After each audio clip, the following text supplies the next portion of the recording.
Doctor जवाब दिल के बुलावा मौत के देखी के चेहरा जानू चल जाई है लौट के। डॉक्टर जवाब दिल के बुलावा मौत के देखी के चेहरा जानू चल जाई है लौट के।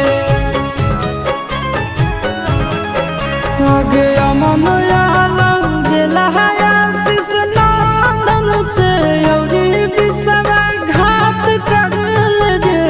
आगे सोना यारा हो भरा ही पटनावा में आके मुलाकात कर ले।